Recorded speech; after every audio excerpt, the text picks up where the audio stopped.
प्रेम की महिमा, गरिमा, गौरव का वर्णन करते हुए श्री ध्रुवदास जी निवेदन कर रहे हैं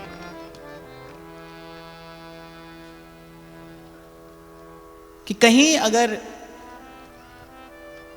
मन की चंचलता सहज नष्ट हो सकती है, कहीं मन सहज एकाग्र होकर विश्राम की अनुभूति कर सकता है, तो वो प्रेम देव की कृपा से ही संभव है। उदाहरण दिया है कि अत्यंत चंचल, अति गजमत्त निरंकुश मोहन, ऐसे अत्यंत चंचल सर्वतंत्र स्वतंत्र श्री कृष्ण भी इस प्रेम की महिमा से, इस प्रेम की कृपा से श्री वृंदावनेश्वरी के रूप में आसक्त हो जाते हैं। संत जब कुछ कहता है तो संत की वाणी का एक आदि भौतिक अर्थ होता है, स्थूल अर्थ होता है, एक आदि दैविक अर्थ होता है, एक आध्यात्मिक अर्थ होता है। संत का एक शब्द, यही संत की वाणी की विलक्षणता है, यही सत्य के उद्गम से उद्भूत हुए शब्दों की विशेषता है कि वो एक साथ भूत भविष्य वर्तमान, एक साथ वो यहां से लेकर वहां तक सब स्थान, सब देश, सब काल में सत्य घटित होते हैं। तो जब प्रियतम की चंचलता बाधित हो जाती है, श्री प्रियाजू के रूप का दर्शन करते ही ध्रुवदास जी कहते क्या है? प्रेम की महिमा है। प्रियतम अपना सर्वस्व वैभव भूल कर प्रिया जी की किंकरियों के चरणों में अपने मयूर पिच्च को लुंठित करते ही क्या है? प्रेम की महिमा है। और प्रेम भी कैसा? आसक्ति युक्त प्रेम। और आसक्ति कैसी? प्रेम युक्त आसक्ति। संसार में या तो आसक्ति युक्त प्रेम नहीं होता, और प्रेम होता है तो फिर आसक्ति नहीं होती। संसार के प्रेम में और इस निभृत निकुंज की सीमा में घटने वाले इस प्रेम में एक बड़ा भारी भेद है कि संसार के प्रेम में प्रेमी के पास में विकल्प होता है। प्रेमास्पद के चले जाने के बाद भी प्रेमी जीवन धारण करता है, और बहुत साधारण परिस्थितियों में तो व्यक्ति कोई ना कोई और विकल्प खोज ही लेता है। तो संसार के प्रेम में विकल्प है, संसार के प्रेम में प्रेमजन्य विवशता का अभाव देखा जाता है। लेकिन निकुंजस्थ प्रेम में केवल प्रेम नहीं है, प्रेमजन्य विवशता है। प्रियतम विवश हैं, प्रियतम विवश हैं। श्री स्वामिनी जी के चरणों में समर्पित है। महाप्रभु तो एक बड़ी विलक्षण बात कहते हैं, जय श्री हित हरिवंश प्रताप रूप गुण वय बल श्याम उजागर। जो षडैश्वर्य पूर्ण भगवान है, जय श्री हित हरिवंश प्रताप रूप गुण वय बल श्याम उजागर, कि संसार में श्री कृष्ण के समग्र ऐश्वर्य प्रकाशित हो रहे हैं। और ताकि भ्रू विलास बस पसुरिव दिन विथकित रस सागर। और वो किस प्रकार निकुंज की सीमा में क्रीड़ा मृग की भांति बंधा है श्री प्रिया जी के नेत्र की एक कोर से, प्रिया जी के नेत्रों के एक इशारे से बंधा है। ये क्या है भाई? प्रेम की महिमा है। और लाल जी के इस स्वरूप का वर्णन करने के साथ ध्रुवदास जी आपको मुझे एक संकेत भी देते हैं कि मन भी कुछ ऐसा ही चंचल है, और मन की चंचलता भी यदि कभी नष्ट होती है तो वो प्रेम की ही कृपा से होती है। न जप से होती है, न तप से होती है, न किसी अन्य साधन से होती है। मन कभी भी एकाग्र होगा तो प्रेम की कृपा से होगा। संसार में भी इसकी किंचित एक छटा दिखाई पड़ती है कि जब मन आसक्त होता है किसी में, जब मन मोहासक्त होता है किसी में, तो स्वतः उसके अतिरिक्त सारे संसार का बाध हो जाता है। उसके अतिरिक्त सारा संसार अपने आप समाप्त हो जाता है। यद्यपि संसार में कभी कभी ऐसा होता है, और यदि होता भी है तो कुछ देर के लिए होता है, सदा के लिए नहीं होता। लेकिन निकुंज में इस प्रेम का सदा सर्वदा सर्वत्र दर्शन होता है। तो इसके आगे ध्रुवदास जी बढ़ते हैं कि श्री लाडली लालजू प्रेम रसमयी मूर्तिवंत हैं, इनते उपजे सो सब प्रेम है विलासमयी। जैसे जल में, कुएं में जल मीठा हो, कोई भी खींचे कभी भी खींचे, जल मीठा ही बाहर आएगा। कुएं में जल खारा हो तो भाई कोई भी खींचे, कहीं भी खींचे, जल खारा बाहर आएगा। प्रिया प्रीतम विशुद्ध प्रेम स्वरूप हैं। प्रिया प्रियतम से जो उत्पन्न होता है, प्रिया प्रीतम से जो स्फुरित होता है, प्रिया प्रीतम से जो प्रवाहित होता है, प्रिया प्रीतम की लीला से जो प्रतिष्ठित होता है, वो सब प्रेम है, प्रेम है, प्रेम है। और बार बार श्री ध्रुवदास जी इस बात का वर्णन इसलिए करते हैं क्योंकि आप और मैं संसार की कामना और वासना के धरातल पर खड़े होकर जब इस रस का चिंतन करते हैं तो आपके मेरे मन चित्त में, आपके मेरे कलुषित अंतःकरण में किसी अन्यथा भाव का आ जाना भी संभव है, स्वाभाविक है, आ सकता है। इसीलिए बार बार, इसीलिए इसे सिद्धांत विचार कहा गया कि इस सिद्धांत का इतना विचार करें। देखो, एक झूठ, एक असत्य अगर आप 20, 50, 100 बार सुने ना तो आपको वो सत्य प्रतीत होने लगेगा। ये बार बार कहने से मंत्र जप का विज्ञान क्या है? मंत्र जप का विज्ञान यही है कि एक शब्द को जब बार बार कहा जाता है तो उसमें एक घर्षण होता है, एक ऊर्जा उत्पन्न होती है। मंत्र जप में क्या किया जाता है? एक मंत्र को बार बार जपा जाता है। पुनः पुनः रटने से इस बात को विज्ञान भी स्वीकार करता है, क्योंकि एक वैज्ञानिक तथ्य है ये कि बार बार रटने से, बार बार कहने से किसी शब्द में, किसी वाक्य में एक ऊर्जा उत्पन्न होती। इसीलिए कहते हैं भाई, एक असत्य 100 बार सुनो तो वो सत्य प्रतीत होने लगता है। मन में आभास होने लगता है आपको कि कहीं ऐसा हो ही नहीं। वो क्या है? वो और कुछ नहीं है, वो बार बार कहने से एक तरंग उत्पन्न होती है, उसमें एक ऊर्जा उत्पन्न होती है। इसीलिए हमारे सेवक जी महाराज एक बड़ी प्यारी बात कहते हैं जपत हरिवंश हरिवंश वाणी। इन शब्दों को बार बार जपिए। और मैं तो कहता हूं कि जब सेवक जी महाराज हरिवंश वाणी के जप की बात करते हैं तो आपको मुझे समझ लेना चाहिए कि ये केवल पद नहीं है, प्रेम के मंत्र हैं। तभी सेवक जी जपने की बात करते हैं। महाप्रभु के मुख से जो निकला है, श्री सुधा निधि में 270 श्लोक नहीं है, सब प्रेम के मंत्र हैं। चतुरासी में जो है प्रेम का मंत्र है। और हमारे यहाँ रसिकों की जो भजन शैली है, जो भजन की रीति है, वो यही थी और यही है कि महाप्रभु के किसी भी भाव को उठाकर और फिर उस भाव में गोता लगाया जाता है। इसीलिए तो नाभाजी महाराज को कहना पड़ा कि हरिवंश गुसाई भजन की रीत सकृत को जानी है। कोई होता है बिरला जो प्रेम की इस सूक्ष्म गति को, इस वक्र गति को समझ पाता है, प्रेम के इस स्वरूप स्वभाव को हृदयंगम कर पाता है। तो प्रिया प्रीतम से जो उत्पन्न हो वो प्रेम है। वो आपको मुझे ओछी बुद्धि से कुछ भी दिखाई पड़े, पर वो वस्तुतः है प्रेम। और सिद्धांत विचार में इस बात का बार बार विचार किया गया। ध्रुवदास जी ने बार बार कहा, और सिद्धांत विचार में ही नहीं, ध्रुवदास जी ने अपनी सारी 42 लीला में, चाचा वृंदावन दास ने ही नागरी दास जी ने अपनी वाणी में बार बार प्रिया प्रीतम के जो प्रेम स्वरूप होने पर बल दिया। वो इसीलिए ताकि बार बार जब आप और मैं इस बात का विचार करें तो आपको और मुझे इन शब्दों के पीछे छिपे सत्य की किंचित अनुभूति होने लगे। जैसे बार बार नाम रटने से नाम में छिपा नाम ही प्रकट होता है, ऐसे ही बार बार इन पंक्तियों का, इन भावों का, इन शब्दों का बार बार चिंतन करने से। और देखिए कितना सुंदर नाम ध्रुवदास जी देते हैं, सिद्धांत विचार।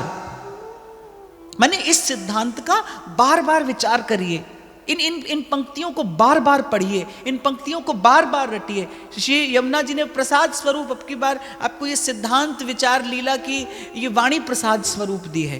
कुछ पंक्तियां इसकी नित्य प्रति बार बार रटिए, बार बार जपिए, बार बार ध्याइए। क्या कहना चाह रहे हैं श्री हित ध्रुवदास जी, उसको समझने का, जानने का, मानने का प्रयास करिए। इस भाव को हृदयंगम करने का प्रयास करिए, तभी रस में प्रवेश संभव है। तो ध्रुवदास जी के ने लाडली लाल जो प्रेम रसमयी मूर्तिवंत हैं, इनते जो उपजे सो सब प्रेम है। ताते दोई नाम रस स्वाद के निमित्त परे प्रेम नेम। जैसे एक ही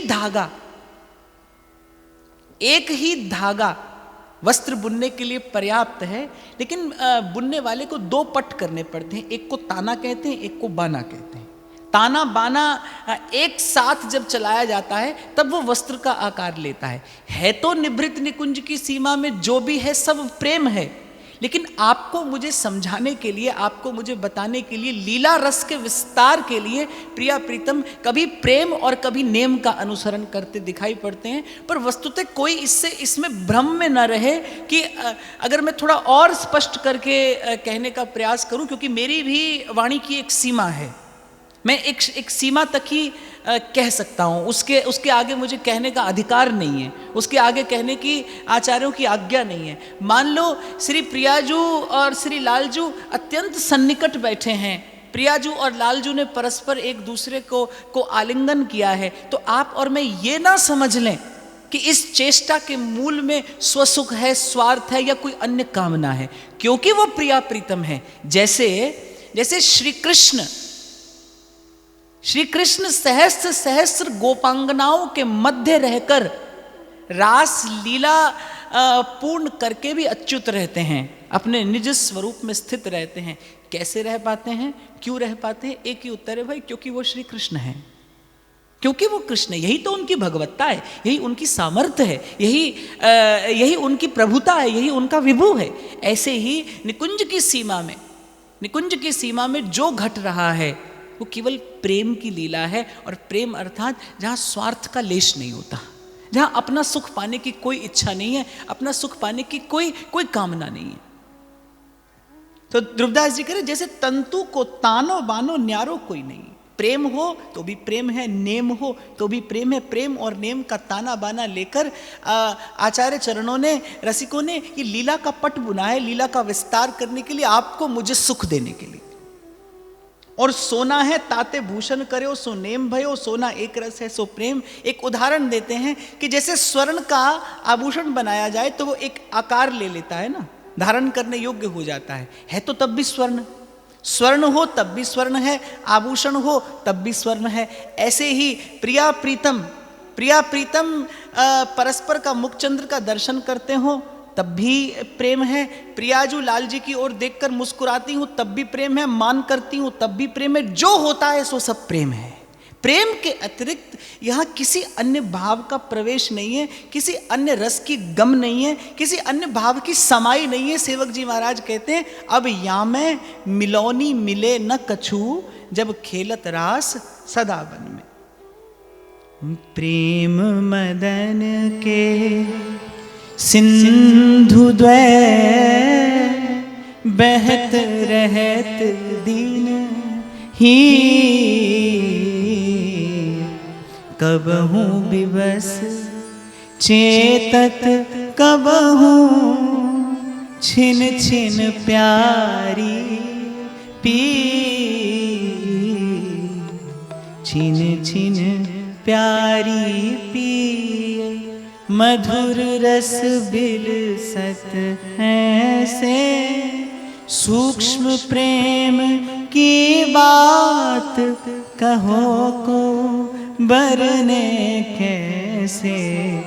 यह सुख सखियन बात परो, भूले ध्रुव सब ने। इक रस फूली फिरत संग, पाए माधुरी प्रेम। और ध्रुवदास जी कहते हैं ये जो प्रेम का सुख है आया किसके हिस्से है? यह सुख सखियन बांट पर्यो, ये सखियों के हिस्से आया है। भूले ध्रुव सब ने, जिन्हें प्रिया प्रीतम के इस प्रेम रस के अतिरिक्त बाकी सब विस्मरण हो गया, प्रत्येक भाव की रस की विस्मृति हो गई। एक रस फूली फिरत संग, पाए माधुरी प्रेम। और ये जो बार बार एक शब्द का प्रयोग ध्रुवदास जी करते हैं, इकरस इकरस इकरस। मन जब तक एक रस ना हो तब तक मन कभी सुख का आस्वादन नहीं कर पाता। आप देखो संसार में द्वंद्व है, इसीलिए तो संसार में सुख की अनुभूति नहीं होती, क्योंकि संसार में मन कभी एक रस हो ही नहीं सकता। अब प्रकाश है, थोड़ी देर में अंधकार हो जाएगा, कभी कभी ग्रीष्म है और कभी शीत है। अब ग्रीष्म में किसी और वस्तु से प्रेम करना पड़ता है, शीत ऋतु में किसी और वस्तु से प्रेम करना पड़ता है। हिम ऋतु ग्रीष्म तारुच है और ग्रीष्म माही तुषार। जो जल शीत ऋतु में स्पर्श करने की भी इच्छा नहीं होती, उस जल के मध्य ही बने रहने का मन करता है जब ग्रीष्म ऋतु होती है। तो यहां एक रस मन हो कैसे? क्योंकि द्वंद्व से ही संसार बना है, क्योंकि ताने बाने से संसार बना है ना। यहां एक रस मन हो ही नहीं सकता। कभी सुबह है तो कभी शाम है, कभी भोर है तो कभी सांझ है, कभी ग्रीष्म है, कभी शीत है, फिर कभी सुख है, कभी दुख है, कभी मान है, कभी अपमान है, कभी निंदा है, कभी स्तुति है, कभी जीवन है, कभी मरण है। तो यहां मन एक रस हो नहीं सकता। और मन जब तक एक रस ना हो तब तक मन सुख पाता नहीं। इसका एक छोटा सा उदाहरण मैं आपको दूं। आप श्री यमुना जी के किनारे खड़े होकर यदि आप श्री यमुना जी के जल में अपना प्रतिबिंब देखना चाहते हो, सीधा साफ स्वच्छ, तो उसके लिए आवश्यक है कि श्री यमुना जी का जल ठहरा हो। अगर जल ठहरा है तो ही उसमें प्रतिबिंब देखा जा सकता है। अगर जल प्रवाहित है, जल तरंगायित है, तो फिर उसमें प्रतिबिंब नहीं देखा जा सकता।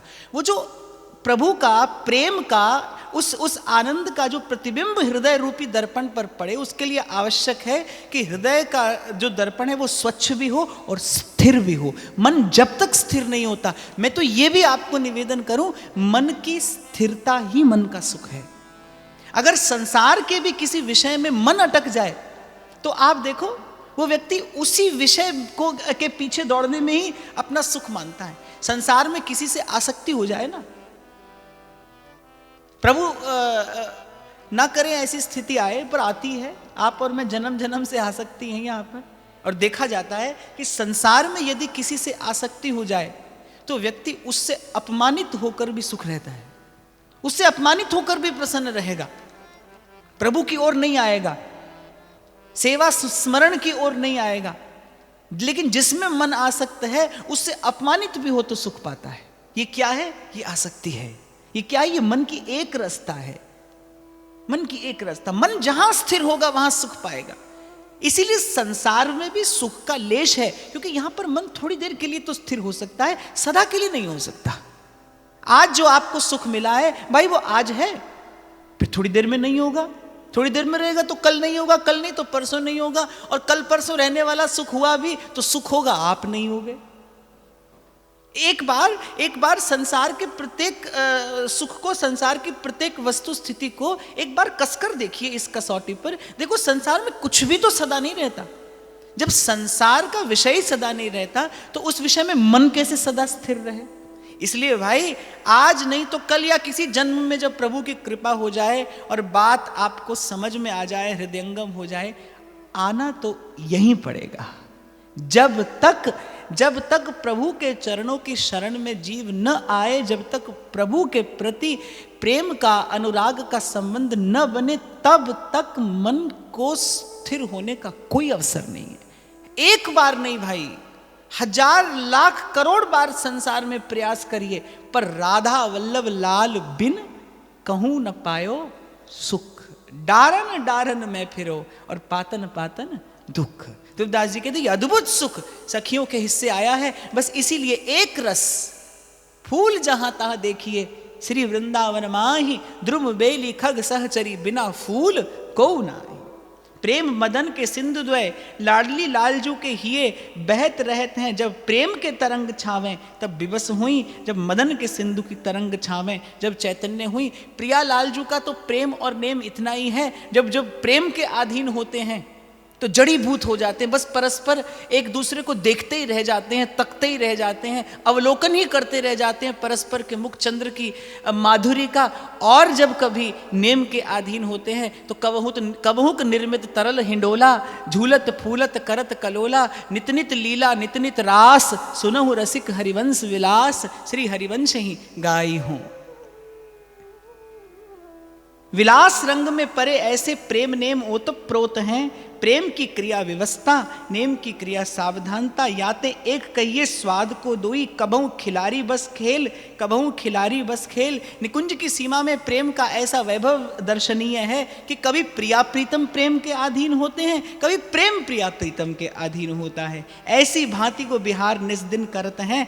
अब कहते हैं या रस की अधिकारिणी सखी हैं, के जिन रसिक भक्तन के सखियन को भाव है, ते या रस सुख के अधिकारी हैं। धन्य तेई रसिक भक्त, इस रस को प्राप्त करने की एक ही युक्ति है। रे मन रसिकन संग बिन रंचना उपजै प्रेम। ना होते ध्रुवदास जी के ये शब्द, कौन आपको मुझे इस अंधियारे संसार में प्रेम का ये पथ दिखाता। आप और मैं चल पा रहे हैं इस मार्ग पर, मन भूलता भी है, भटकता भी है, आपसे मुझसे त्रुटियां होती हैं, अपराध होते हैं, लेकिन ऐसे द्वंद्व में, दुविधा में, ऐसी प्रतिकूलता में भी मन को मार्ग मिलता है तो इन रसिकों की संगति से ही तो मिलता है, इन रसिकों के शब्दों से ही तो मिलता है। महामोह तम पुंज जासु वचन रवि करही निकर। इन रसिकों के शब्द ही तो सूर्य की भांति प्रकट होकर आपके मेरे मन का, भाव का, भ्रम का, भूल का अंधियारा दूर करते हैं। तो ध्रुवदास जी निर्णय देते हैं कि भाई जिन रसिक भक्तन के सखियन को भाव है, ते या रस सुख के अधिकारी हैं। धन्य ते रसिक भक्त, जिनके ही ये बसत रहे श्री राधा वल्लभ लाल। तिनकी पद रज धोए ध्रुव, पीवत रहो सब का। श्री वृंदावन निकुंज धाम में श्री वृंदावन चंद उन्नत नित्य किशोर प्रेममयी विलास करते हैं। ताते प्रेम ही को नेम नित्य है, एक रस है कबहू न छूटे तां की आशंका को जिन करो। निमित्त रहित बिहार में दो मगन रहते हैं, यहाँ प्रेम नेम में कछु भेद नाही। स्वाद विशेष के लिए कहें जैसे रसमयी फल, बिन गुठली बिन बकला होई। ताते इनके रस विहार में दो ही रस नाही, एक प्रेम सो आसक्त हैं। निश्चय मन क्रम बचन के जानिबू। मुझे लगता है कि श्री ध्रुवदास जी ने ये चर्चा उस समय इसलिए भी की होगी कि श्री महाप्रभु ने जब ये विलक्षण प्रेम रस प्रकट किया तो विद्वानों के, बुद्धिमानों के मन में भांति भांति के प्रश्न खड़े हुए कि प्रमाणित करिए कैसे ये प्रेम सर्वोपरि है, कैसे ये रस सर्वोपरि है। भावुक को तो भाव से समझा दिया जाता है। अच्छा, बुद्धिमान होता क्या है? बुद्धिमान होता वह, देखो कोई भी व्यक्ति कितना भी बुद्धिमान हो, ये बात तो पक्की है ना कि वो कुछ जानता होगा और कुछ नहीं जानता होगा। सब कुछ जानना तो बुद्धि के वश की बात नहीं है, सब कुछ जानना बुद्धि की सीमा से बाहर है। तो बुद्धिमान होता क्या है, कौन है कि जो जानता है कुछ लेकिन उसको ये लगता है कि वो बहुत कुछ जानता है। और एक अंग्रेजी की एक कहावत है, लिटिल नॉलेज डेंजरस थिंग। अधूरा ज्ञान हमेशा खतरनाक होता है। वो कुछ जानता है लेकिन उसे लगता है कि वो बहुत कुछ जानता है। और मैं तो सदा कहता हूं जो नहीं जानता है उसको बताना सरल है, जो नहीं जानता उसको समझाना सरल है, और जो जानता है उसे समझाने की आवश्यकता नहीं है। लेकिन इनके मध्य में एक ऐसा होता है जो जानता तो कुछ नहीं, लेकिन वो ये जानता है कि वो सब कुछ जानता है। तो ऐसे व्यक्ति को तो ब्रह्मा भी नहीं समझा सकते। अरे भगवान नहीं समझा पाए दुर्योधन को, बोले भैया 5 गांव इन्हें दे दे, क्योंकि पांडव क्षत्रिय हैं, भिक्षा मांग नहीं सकते, ये जीवन निर्वाह के लिए केवल 5 गांव चाहते हैं, 5 गांव इन्हें दे दे और ये बेचारे शांति से अपना जीवन व्यतीत कर लेंगे। नहीं माना। आप सोचो, भगवत रसिक देव कहते हैं, हरि आए बन दूत और दुर्योधन एक न मानी। भगवान की बात नहीं मानता, श्री कृष्ण की बात नहीं मानता, मंगल भवन की बात जो न माने उसका अमंगल होने से कौन रोक सकता है। तो ऐसे व्यक्ति भी होते हैं भाई, जो जानते नहीं, जानते कुछ नहीं, लेकिन उनको ये भ्रम है कि वो सब जानते हैं। ऐसे व्यक्ति को समझा देना बड़ा कठिन है। तो ध्रुवदास जी ने इतना जो ये विस्तार किया प्रेम नेम के लिए, इतने सारे सिद्धांत, इतने सारे उदाहरण दिए। मुझे लगता है कि जब महाप्रभु ने रसरीति प्रकट की तो ये प्रेम कैसा है, लोकोत्तर है, साधारण मन बुद्धि से समझ में आने वाला नहीं है। कितने लोग वृंदावन आकर और अपनी खोपड़ी घिसा कर यहाँ से चले जाते हैं, लेकिन पल्ले नहीं पड़ती है ये बात। इसलिए तो स्वामी हरिदास जी महाराज कहते, काऊ की बस नाही तुम्हारी कृपा ते सब होए बिहारी बिहारे। कितने लोग ऐसे हैं भाई यहां पर, या हुए होंगे या होंगे, कि जो राधा वल्लभ लाल के सन्मुख पहुंचे और बिना ध्रुवदास जी की वाणी का आश्रय लिए इन चर्म चक्षुओं से देख लें कि ये सन्मुख जो है ये कोई और नहीं, रूप बेली प्यारी बनी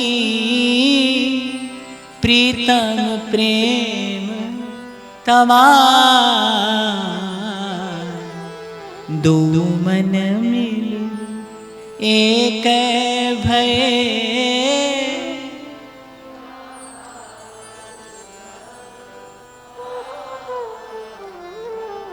आप बताओ, यदि आपके मेरे पास ध्रुवदास जी नहीं होते, आपके मेरे पास यदि ये वाणी नहीं होती, तो क्या आप और मैं अनंत जन्म भी रहस्य जान सकते थे कि राधा वल्लभ लाल कौन है, कैसे हैं, क्या है? इन रसिकों के शब्दों ने तो आपको मुझे श्री जी का दर्शन करना सिखाया, श्री जी के स्वरूप का, उस रूप रस का आस्वादन करना सिखाया।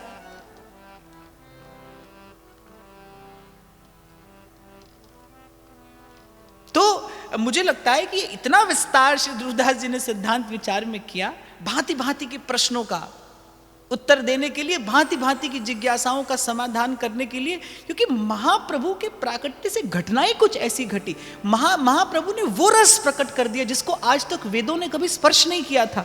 निगम ब्रह्म परसत नहीं, ये कोरे शब्द नहीं है भाई। कल भी मैंने कहा था, व्यास जी जो बोलते हैं वो केवल शब्द नहीं है, वो कोई मतवाद की प्रतिष्ठा के लिए की जाने वाली ऊहापोह नहीं है, सत्य है, सत्य।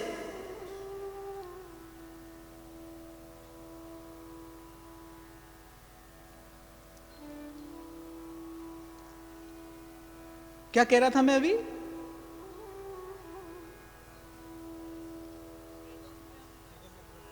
निगम ब्रह्म परसत नहीं, जो रस सबते दूर, और कियो प्रकट हरिवंश जू रसिकन जीवन मूर। तो ये घटना साधारण नहीं थी, अद्भुत घटना घटी। किसी ने कल्पना नहीं की होगी कि कभी कलयुग में पूर्ण प्रेम का हित का प्रागट्य हो जाएगा, और उस वृंदावनस्थ, उस निभृत निकुंज में होने वाली ये अत्यंत रहस्यमयी रस क्रीड़ा, ये कुंज केली का विलास इस धराधाम पर प्रकट हो जाएगा। तो ध्रुवदास जी ने बहुत से उदाहरण दिए, बार बार ये बताने के लिए कि भाई निभृत निकुंज की सीमा में जो हो रहा है वो केवल और केवल प्रेम की लीला है, और प्रेम परम फल है। तो किसी ने प्रश्न किया, भाई फल में तो छिलका भी होता है, गुठली भी होती है। तो ध्रुवदास जी कहते हैं कि ये रसमयी फल है, बिन गुठली बिन बकला होई, ताते इनके रस विहार में दो ही रस नाही, एक प्रेम सो आ सकते हैं। और एक और बात मैं आपको यहां पर निवेदन करता हुआ आगे बढ़ूं, काम का सुख लेने के लिए दो की आवश्यकता है। काम का सुख अर्थात स्पर्श का सुख। पीछे ध्रुवदास जी ने कहा ना, काम रति सुख की निशानी। काम का सुख क्या है? काम का सुख है स्पर्श का सुख, और स्पर्श का सुख लेने के लिए किसी दूसरे की आवश्यकता होती है। अपने स्पर्श से वो अनुभूति थोड़ी होती है जो किसी के स्पर्श से होती है, भली हो बुरी हो, लेकिन अपने स्पर्श से कोई अनुभूति नहीं है, किसी के स्पर्श से है। तो स्पर्श का या काम का सुख लेने के लिए दो की आवश्यकता है। प्रिया प्रीतम तो एक है, एक प्राण एक मन, एक प्राण एक मन केवल लीला के विलास के लिए गौर श्याम हुए हैं। और कबहू श्याम रंग श्यामा रंगी और श्यामा के रंग श्याम, एक प्राण तन मन सहज कहबे को द्वे नाम। जब दो है नहीं, तो काम कामना का यहां पर प्रवेश ही कैसे हो सकता है? ये तो बड़ा सीधा सा सिद्धांत है ना। काम के सुख के लिए किसी दूसरे की आवश्यकता है। स्पर्श का सुख लेना हो तो किसी दूसरे व्यक्ति का स्पर्श अपेक्षित है। यहां तो कोई दूसरा है नहीं। प्रिया प्रेम है, लाल प्रेम है, वृंदावन प्रेम है, सहचरी प्रेम है, यहाँ के तरु लता प्रेम है, यहाँ के खग मृग प्रेम है, यमुना की जलधारा प्रेम है। जब कोई दूसरा तत्व ही नहीं है, जब कोई दूसरा यहाँ है नहीं, किसी दूसरे का यहाँ पर प्रवेश ही नहीं है, तो फिर प्रेम के अतिरिक्त यहाँ किसी अन्य भाव की समाई ही नहीं, काम का तो यहाँ पर प्रवेश ही नहीं है। झंझट क्या है, विडंबना क्या है, जीव काम के अधीन है। जैसे कुएं में रहने वाला एक मेंढक, उससे एक दिन नदी में रहने वाला मेंढक मिला। उसने कहा कहाँ रहते हो? बोले नदी में रहता हूं। नदी क्या होती है? जहां बहुत जल होता है। बोले बहुत जल तो कुएं में भी होता है। बोले नहीं, कुएं से बहुत अधिक जल होता है उसमें। तो कुएं के मेंढक ने छलांग लगाई यहां से वहां। बोले इतना जल होता है? बोले नहीं, इससे भी अधिक। और छलांग लगाई, इतना होता है? नहीं, इससे भी अधिक।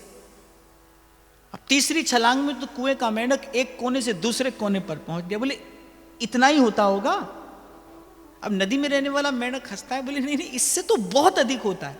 अरे झूठ बोलते हो, ऐसा हो ही नहीं सकता। वो कूप का मंडूप है, उसने कुएं के अतिरिक्त कभी कुछ और देखा नहीं, तो वो विचार कैसे करे? जीव ने अनंत अनंत काल से काम के सुख के अतिरिक्त कोई और सुख देखा नहीं, अनुभव नहीं किया, प्रेम के सुख का विचार कैसे करे? आप और मैं कैसे विचारें प्रेम का सुख कैसा होता है? मैं कई बार उदाहरण देता हूं, जिसने कभी स्वर्ण ना देखा हो, उससे कोई स्वर्ण आभूषण की कल्पना करने की कहे तो वो बेचारा क्या करेगा? थक हार कर लौट ही तो आएगा ना। स्वर्ण देखा नहीं कभी, स्वर्ण की कैसे अनुभूति हो? आपने और मैंने कभी जीवन में प्रेम की अनुभूति ही नहीं की। आपको और मुझे कभी और अंतर में प्रेम का एक क्षणिक अनुभव भी नहीं हुआ। आप और मैं कैसे प्रिया प्रीतम की लीला का चिंतन करें? आप और मैं कैसे इस केले विलास का ध्यान करें? इसीलिए तो ध्रुवदास जी ने कहा, प्रथम नाम हरिवंश हित, रट रसना दिल रैन।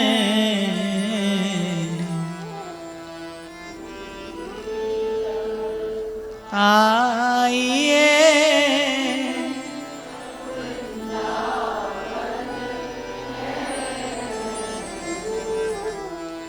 ऐश्वर्यता ज्ञान महात्म विषय या रस माधुरी को आवरण है। इनते चित्त काढ़ माधुर रस में देनो, तन मन की वृत्ति जब प्रेम रस में थके, तब आसक्त कहिए तहां श्रीजू की बानी, बिंधो मोहन मृग सकत चली नरी। आपके मेरे हित का विचार करते हुए ध्रुवदास जी कहते हैं, भैया प्रेम के अतिरिक्त मन कभी सदा सदा के लिए स्थिर एकाग्र हो नहीं सकता, और सदा सदा के लिए स्थिर एकाग्र हुए बिना मन कभी सदा रहने वाला सुख नहीं पा सकता। संसार में जो कुछ है, ध्रुवदास जी तो कहते हैं भगवान की भी जो प्रभुता है उसमें भी मन एक रस नहीं रह सकता। अगर कोई भगवान के वैभव का, भगवान के प्रभाव का ध्यान करे, भगवान की भगवत्ता का ध्यान करे, भगवान की भक्ति करे, तो भी कहते हैं कि उसमें मन एक रस नहीं रह सकता। फिर प्रमाण भी देते हैं कि जो भज देखियो जसोदा को नंदन, सो विश्व दिखाई दियो तन में। मैया बड़ा सुख ले रही थी वात्सल्य रस का, रोम रोम आनंद से भीज रहा था। कन्हैया को छाती से चिपटा कर दूध पिला रही है। अब भगवान को याद आ गया कि हम तो भगवान हैं। क्यों याद आया ये पता नहीं, पर आ गया, बोले हम तो भगवान हैं। अब मैया को कैसे बताएं हम भगवान हैं? तो बोले चलो कोई चमत्कार दिखा देते हैं, कोई दिखाते हैं, कोई कौतुक। मुख में पूरा ब्रह्मांड दिखा दिया। अब मैया ने झट से उतारा लाला को और घबरा गई, पसीना आ गया मैया को, थर थर कांपने लगी कि ये मैंने क्या दिखाई देख लिया। मेरे लाला को नजर तो नहीं लग गई किसी की, कोई किसी भूत प्रेत का साया तो नहीं है इस पर। अब जाने कैसे कैसे अन्यथा विचार मैया के मन में आने लगे। अब क्या सूझी भगवान को? वो कोई पूछे क्या मिल गया तुमको ये करके?